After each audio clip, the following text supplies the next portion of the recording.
मेरा नौकर रोज सुबह 5 बजे मेरे कमरे में एक ऐसी चीज लेकर आता था जिसे देखकर मेरे रोंगटे खड़े हो जाते थे। आखिर मेरे नौकर को यह चीज लाने की क्या जरूरत है जब मेरा पति खुद है। तो एक दिन हिम्मत करके नौकर के पास चली गई और पूछने लगी। नौकर ने जो कहा उसे सुनकर तो मेरे पैरों तले से जमीन निकल गई, क्योंकि मेरा नौकर तो दोस्तों, मेरा नाम हेमा है। आज मैं एक ऐसी दुख भरी कहानी सुनाने जा रही हूँ जिसे सुनकर आपके रोंगटे खड़े हो जाएंगे। आखिर मेरा नौकर मेरे साथ यह सब कैसे कर सकता है? मैंने तो कभी सपने में भी नहीं सोचा था। जिस थाली में खाएगा उसी थाली में छेद करेगा।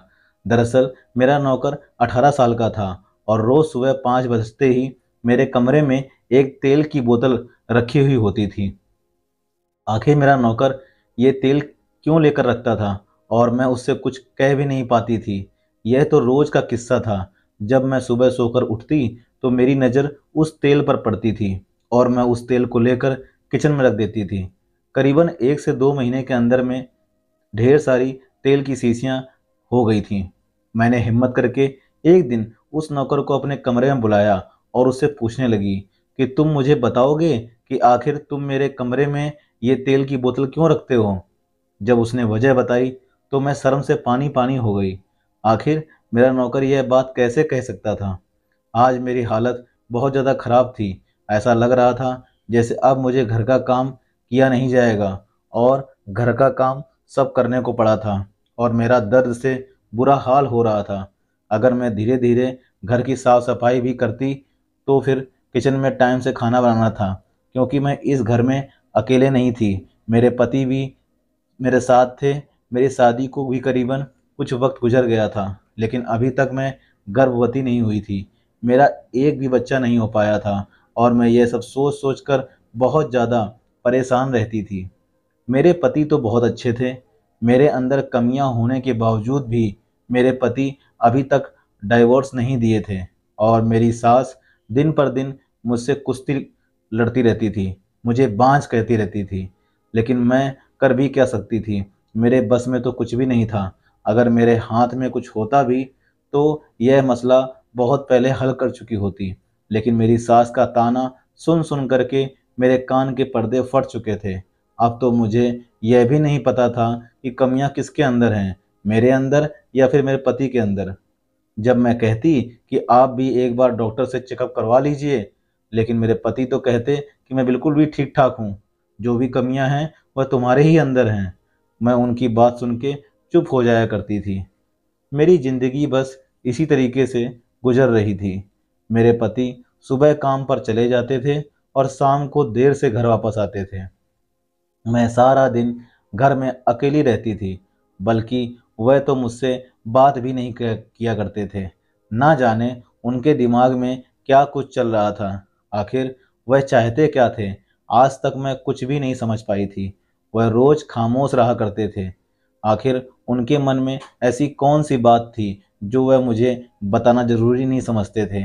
लेकिन मुझे सब कुछ समझ में आ रहा था कि मेरे पति इतने मायूस क्यों रहते हैं, क्योंकि मैं उन्हें संतान नहीं दे सकती थी। लेकिन मेरे पति ने इस बात को कभी जाहिर नहीं होने दिया। शायद मेरे पति अंदर ही अंदर पूरी तरीके से टूट चुके थे। आखिर वे कर भी क्या सकती थी? मेरी भी तबीयत अंदर से कुछ ठीक नहीं लग रही थी और मेरी तबीयत भी कुछ खराब रहने लगी थी। मेरे पेट में दर्द कभी कभी उठने लगा था। आखिर यह किस किस्म का दर्द था? कभी कभी तो मेरा पैर भी दर्द करने लगता था। शुरू शुरू में तो मैं इस दर्द को बर्दाश्त कर लेती थी, लेकिन दिन ब दिन इस दर्द को बर्दाश्त करना मेरे बस से बाहर होते जा रहा था। सुबह उठती तो इतना दर्द नहीं होता था, लेकिन जैसे ही शाम को मैं बिस्तर पर लेटने जाती तो यह दर्द बहुत तेज होते जा रहा था और फिर मेरे लिए भी उतना ही मुश्किल हो जाता था। मैं 2-3 दफ़ा अपने पति से अपनी तबीयत का जिक्र भी किया, लेकिन उन्होंने ध्यान नहीं दिया। मैं भी खामोशी से दर्द बर्दाश्त करती रही। दर्द की गोली खा ली तो थोड़ा सा आराम मिल जाता था, लेकिन फिर वही दर्द शुरू हो जाता था। मेरी सबसे बड़ी परेशानी यह थी कि मुझे औलाद नहीं थी। अगर मैं बीमार पड़ जाऊं तो मेरा ख्याल रखने वाला कोई भी नहीं था। मेरे पति बीमार होते थे तो मैं उनका ख्याल रखती थी, लेकिन अगर मुझे सर दर्द भी हो जाए तो कोई पानी देने वाला भी नहीं होता था। एक दिन अचानक दूसरे शहर से मेरी मामी आ गई। वह अपनी सहेली की शादी में आई थी और वापसी पर मेरे घर भी आ गईं, तो मुझे देखकर परेशान हो गईं। शाम का समय था और मेरा दर्द बढ़ता जा रहा था। जब कोई दरवाजे पर दस्तक हुई तो मुझ में इतनी हिम्मत नहीं थी कि मैं उठकर दरवाज़ा ही खोल देती। शाम के वक्त मेरे पति आते थे, इसलिए मुझे उठना ही पड़ा। मगर सामने अपनी मामी को देखकर मुझे बहुत खुश होने के साथ साथ हैरानी भी हुई। मेरी मामी ना जाने कब से दरवाजे को खटखटाए जा रही थी। आते ही कहने लगी, आपने दरवाज़ा इतनी देर से क्यों खोला? मैं उन्हें फ्रिज के पानी से शरबत बनाकर अपनी मामी को पिलाया और अपनी सारी दुख दर्द मामी से कह डाला। उन्होंने देखा कि दर्द से मेरा रंग फीका पड़ गया है। मामी ने जब मेरी सारी कहानी सुनी तो सोच में पड़ गई। फिर मुझसे कहने लगी कि ठीक है, मैं चलती हूँ, क्योंकि आज ही मेरा ट्रेन का टिकट कराया गया है, इसलिए मुझे जाना होगा। अगर मेरे पास थोड़ा भी वक्त होता तो मैं तुम्हें अस्पताल ज़रूर लेकर जाती और तुम्हारा इलाज करवाती, लेकिन मैं क्या करूँ, मुझे आज ही और अभी इसी वक्त निकलना होगा। मामी यही सब बातें कहकर चली गईं। अब मेरा दर्द से बहुत बुरा हाल था। मैंने सोचा क्यों ना मैं एक नौकर रख लूं जो घर के कुछ काम वगैरह कर दिया करेगा, क्योंकि यह सब काम करना मेरे बस के बाहर था। फिर मैं अगले ही दिन एक नौकर को अपने घर पर रख लिया। मैंने सोचा कि थोड़ा बहुत भी मेरा काम कर देगा तो मुझे थोड़ी सी मदद मिल जाएगी। मैंने अपने घर पर एक नौकर रख लिया। अभी मैं यही सब सोच रही थी कि नौकर को उसके काम करने के लिए समझाने लगी, लेकिन मेरा नौकर 18 साल का था। अच्छा खासा लंबा चौड़ा नौकर था। उसे भी पैसों की सख्त ज़रूरत थी, इसलिए उसने मेरे घर के नौकर बनने के लिए तैयार हो गया था। और वह नौकर तो बहुत ज़्यादा समझदार भी था। बातें भी बहुत अच्छी अच्छी करता था, लेकिन मुझे उसकी बातें कुछ अजीब सी लगती थीं। आज मैंने नौकर को उससे कम बात करके मैं अपने कमरे में चली गई। मेरा नौकर का नाम था सुमित। घर में अगले ही सुबह डॉक्टर के पास में चली गई और सुमित को भी अपने साथ लेकर चली गई। मैं अकेले भी जा सकती थी, लेकिन मुझे डर लगता था, इसलिए मैंने सोचा क्यों ना सुमित को भी अपने साथ लेकर जाऊं। घर से अस्पताल थोड़ा दूर पड़ता था। अस्पताल तक जाने में 1 से 2 घंटा लग जाता था। सुमित के साथ ऑटो रिक्शा में बैठकर चली गई। थोड़ी देर के बाद अस्पताल भी पहुंच गए। सुमित को भी अपने साथ डॉक्टर के पास लेकर चली गई, लेकिन डॉक्टर साहिबा ने सुमित को थोड़ी दूर पर साइड में बैठने के लिए कहा। चुपचाप दूर बैठ गया। डॉक्टर ने मेरा अल्ट्रासाउंड किया और एक अजीब सी बीमारी बताई। डॉक्टर ने कहा कि यह ऐसी बीमारी है जो बढ़ती उम्र के साथ औरत को लग जाती है। 100 में से 10 औरतों को ऐसी बीमारी होती है। इस बीमारी में दो तरह की तकलीफ होती है। एक तो उसमें औलाद का होना मुश्किल होता है, दूसरा दर्द बहुत होता है। इस बीमारी को एंडोमेट्रियोस कहते हैं। अगर औरत को पहले से औलाद होती है तो फिर वह अपने बच्चेदानी निकलवा कर इस तकलीफ से जान छुड़ा लेती है, लेकिन अगर बच्चा नहीं है तो फिर औरत के लिए बहुत ही बड़ी दिक्कत हो जाती है। औरतों के पास बस एक ही ऑप्शन रह जाता है कि या तो ये गोलियां इस्तेमाल करती रहें, लेकिन इन गोलियों से औलाद होने के चांस दिन ब दिन कम होते चले जाते हैं और औरत पूरी तरह से बांझ हो जाती है। ऐसी औरत के लिए ऑपरेशन आखिरी हाल होता है, लेकिन इसमें पैसे ज़्यादा लगते हैं। ऑपरेशन के जरिए हम सफाई करते हैं और औरत इस तकलीफ से आज़ाद हो जाती है। क्योंकि आपको औलाद नहीं है, इसलिए मैं आपको गोलियों का मशवरा नहीं दूंगी, ऑपरेशन का ही दूंगी। आप 50,000 रुपये जमा करवा दें। ऑपरेशन के उसके बाद आपकी इस दर्द से जान छूट जाएगी और भगवान ने चाहा तो औलाद भी हो जाएगी। 50,000 रुपये का नाम सुनकर मैं तो बेहोश ही हो गई थी। अपना पेट भरना ही मुश्किल हो रहा था। मुश्किल 50,000 का बंदोबस्त कहाँ से करती मैं? कुछ कहे खामोशी से उठकर मैं वहाँ से चली आई। सारे रास्ते गर्मी की तभी और टेंशन के दबाव की वजह से मेरी हालत और ज़्यादा खराब होती जा रही थी। शाम को हम घर पहुँचे तो मैं बहुत ज़्यादा उदास थी। दर्द भी बहुत बढ़ गया था। सुमित ने मेरी हालत देखी तो मुझसे कहा, आप आराम करिए, मैं आपको दवाई दे देता हूँ। सुमित ने मुझे दवाई दी और मैं खाकर लेट गई। बस लेटे हुए यह सब बातें सोच रही थी कि मेरा दर्द थोड़ा सा कम हो जाए और मैं घर का कामकाज कुछ कर लूँ और टाइम से खाना भी बना लूँ। खैर, मैं दवाई लेकर कमरे से बाहर निकल गई। थोड़ी देर के बाद सुमित मेरे लिए चाय लेकर आया। वह चाय को पीकर मेरा दर्द थोड़ा सा कम हुआ। मैंने पहले भी सुना था कि पेट में दर्द हो तो कोई गर्म चीज़ पीनी चाहिए। फिर मुझे याद आया कि किचन में बर्तन पड़े हैं धोने के लिए। मैं आराम से उठकर किचन की तरफ गई तो देखा कि सुमित ने वह बर्तन भी धो दिया था। मैं हैरानी से उसकी तरफ देखी। फिर उसने जो कहा कि मुझे आदत है, मैं अपने घर पर जब रहता था तो मैं अपने माँ के काम में हाथ बटा दिया करता था। आपको खाना बनाने की भी कोई ज़रूरत नहीं है। मुझे पैसे दे दो, मैं बाजार से खाना ले आता हूँ। सुमित की बातें मुझे बहुत हैरान कर रही थी। वह छोटा सा बच्चा किस कदर समझदार की तरह बातें कर रहा था, जैसे कि कोई 20 से 22 साल का लड़का हो। कुछ बच्चे वक्त से पहले ही समझदार हो जाते हैं। मैंने सुमित से कहा कि नहीं, मेरे पति को बाजार का खाना बिल्कुल भी पसंद नहीं है। मुझे हर हाल में घर पर ही खाना बनाना है। तुम बस मुझे सामान लाकर दे दो। मैं उसे कुछ पैसे दे दी और वह सामान लेने के लिए चला गया। थोड़ी देर बाद वापस आया तो मैं सामान देखने लगी। जो जो मैंने सुमित से कहा था वह सारा सामान लेकर आया था। लेकिन पता नहीं सुमित मुझसे क्या छुपा रहा था, जो एक हाथ से पकड़े हुए अपने पीछे की तरफ किया हुआ था। और मैं बहुत कोशिश कर रही थी कि मैं देखूं वह अपने हाथ के पीछे क्या छुपा रहा है। फिर मैंने सोचा कि हो सकता है उसका कोई ज़रूरत का सामान हो, वह मुझे बताना या दिखाना नहीं चाहता हो। लेकिन उसका रवैया कुछ अजीब सा होने लगा था। अगर मैं उससे कुछ भी कह देती लाने को तो वह अपने साथ एक बोतल लेकर आता था और मुझे दिखाना भी जरूरी नहीं समझता था। बस मेरे कमरे में लेकर जाता और टेबल पर रख देता। ऐसे ही करते करते ना जाने कितनी बोतल मेरे कमरे में रख चुका था। आखिर वह यह सब किसके लिए कर रहा था? सुमित तो बिल्कुल मासूम लड़का था, ना समझ था, लेकिन यह सब कर क्यों रहा था?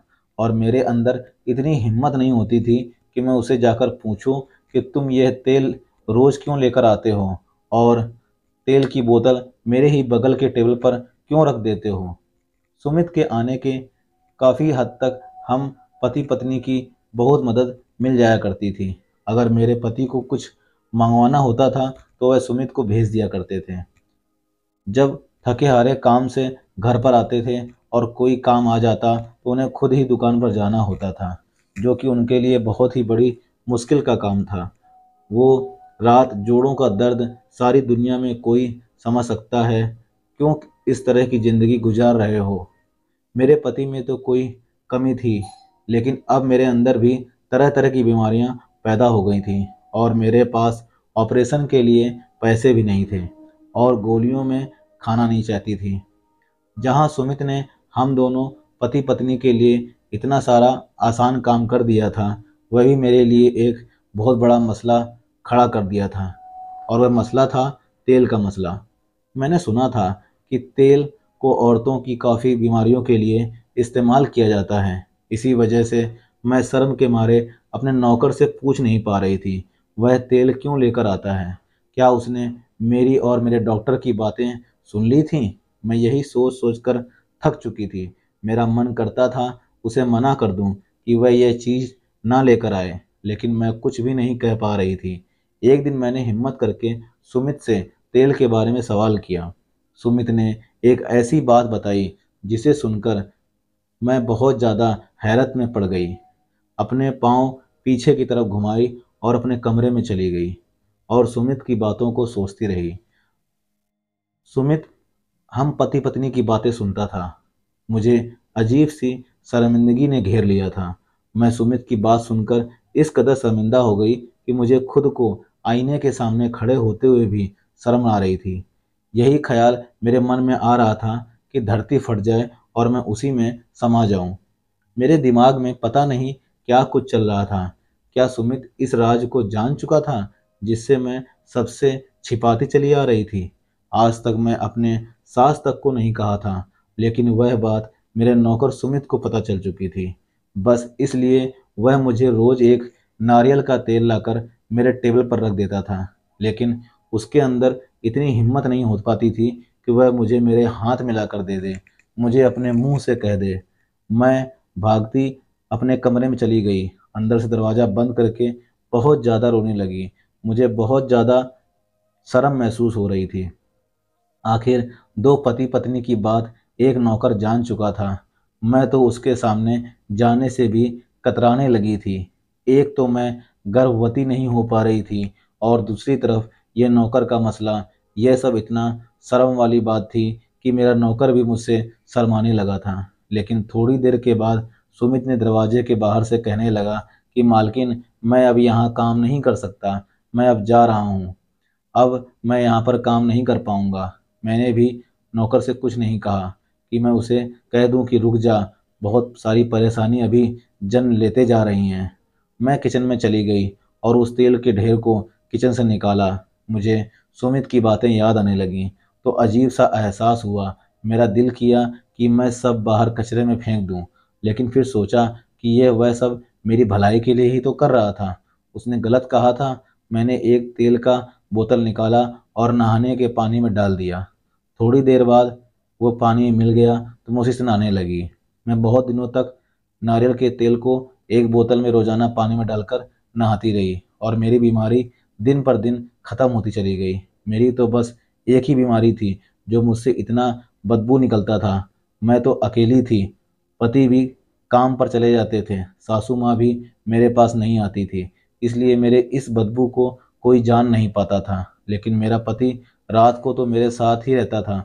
बेशक दिन पे काम पर चला जाता था, लेकिन रात को जैसे ही मेरा पति घर आता, मैं फौरन ही अपनी साफ सफाई कर लेती। लेकिन फिर भी कहीं ना कहीं बदबू निकल ही जाती थी। लेकिन धीरे धीरे नारियल के तेल से पानी से मिलाकर नहाने से मेरी यह बीमारी खत्म होती चली गई, और मेरी जिंदगी भी आसान होने लगी थी, क्योंकि इस बदबू से मेरा पति मुझसे दूर दूर रहता था। बस एक ही बात कहते कि तुम में से बहुत ज़्यादा गंध निकलता है।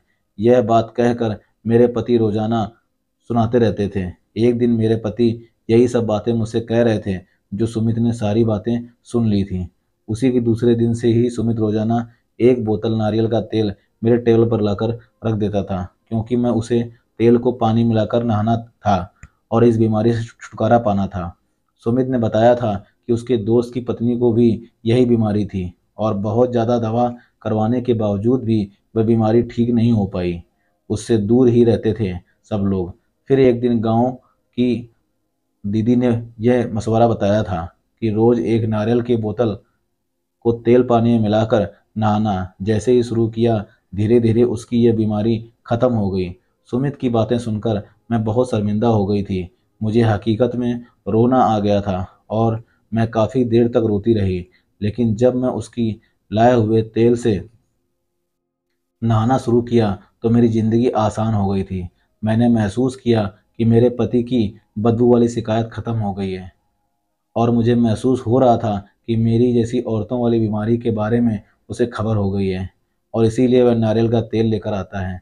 किसी शर्मिंदगी की वजह से मैं उससे सवाल तक नहीं कर पा रही थी। औलाद का होना कितना ज़रूरी है, और औलाद के बगैर ज़िंदगी कितनी मुश्किल होकर रह जाती है। मैंने अपने सोने के थोड़ी बहुत जेवर और पैसे उधार लेकर अपने इलाज के लिए इकट्ठा कर लिए। जब मेरे पास ऑपरेशन करवाने के लिए पैसा हो गए तो मैं फ़ौरन अस्पताल चली गई और ऑपरेशन करवाकर इस बीमारी से मुक्ति पा ली। फिर मेरी मामी ने मुझसे बात की और उन्होंने कहा कि उन्होंने एक बुजुर्ग दाई से दवाई ली है जो मुझे रोज़ाना गर्म पानी में सुबह मिलाकर लेनी है। लेकिन एक बात थी, मेरे पति रोज़ सुबह गर्म पानी पिया करते थे और मुझे दवा देने में कोई दिक्कत नहीं होती थी। मैं उन्हें उसी घर में पानी में दवा मिलाकर दे दिया करती थी, और मेरे पति को भी पता न चला, और खुद भी मैं दवाई का इस्तेमाल करती रही। कुछ दिन गुजरने के बाद मेरे ऊपर एक ऐसा चमत्कार हुआ जो मैंने कभी नहीं सोचा था। मुझे तो उस चीज़ की उम्मीद भी नहीं थी कि मैं गर्भवती हो जाऊंगी। अगर मेरे पति थोड़ा सा पहले ही इलाज करवा लिए होते तो इतना बड़ा मसला खड़ा नहीं होता। बस जब भी मैं अपने पति से कहती कि आप एक बार टेस्ट करवा लीजिए, लेकिन मेरा पति तो मुझ में ही कमियां निकाल देता और अपना खुद पीछा छुड़वा लेता था। लेकिन अब मैं माँ बनने वाली थी। थोड़े दिनों के बाद ही मैंने एक बच्ची को जन्म दिया। मेरे पति भी जान चुके थे कि दी की जड़ी बूटी वाली दवाई मैं अपने पति को मिलाकर सुबह गर्म पानी में देती रही।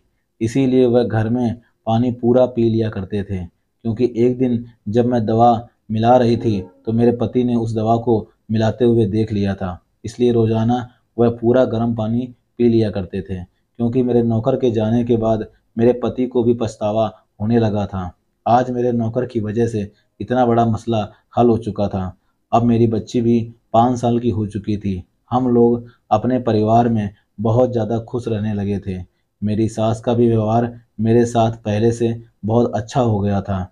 मैं भी अपनी बेटी को पाकर बहुत खुश रहने लगी थी। दोस्तों, ये कहानी कैसी लगी कमेंट बॉक्स में कमेंट करके बताइएगा। और अगर चैनल पर नए हो तो चैनल को लाइक सब्सक्राइब और शेयर करना बिल्कुल मत भूलिएगा। मिलते हैं इस तरह की सच्ची और अच्छी कहानी में। तब तक के दोस्तों, जय हिंद, जय भारत। साथ ही साथ आप बेल आइकन को प्रेस कर दीजिए ताकि आपको नोटिफिकेशन सबसे पहले मिले। मिलते हैं अगले इसी तरह की अच्छी कहानी में। तब तक के दोस्तों खुश रहिए, आबाद रहिए।